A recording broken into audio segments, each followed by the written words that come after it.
नमस्कार. श्याम सुंदर कृष्ण गावकर ह्यांच्या पुन्हा एक शून्य ह्यातली दळण ही कविता आहे. फार सुंदर आहे. मी तुमच्यासमोर मांडते.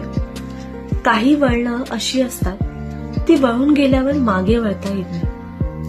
पाहिजे तसं पळता येत नाही. प्रत्येक रस्ता म्हणजे प्रत्येकाच्या मनावर वळवणारं एक इस्पिक असतं. प्रत्येक रस्त्याच्या कडेलाच एका नवीन रस्त्याचं गुपित असतं. मनातील आशेची किरणं न टाळता येणारी वळणं यांचाच हिशोब नेहमी मांडायचा असतो. सहजासहजी न जाणारा वेळ, न संपणारा एखाद्याचा खेळ यातच जीव गुंतवायचा असतो.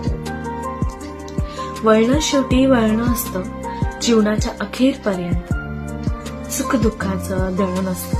सुखदुःखाचं दळण.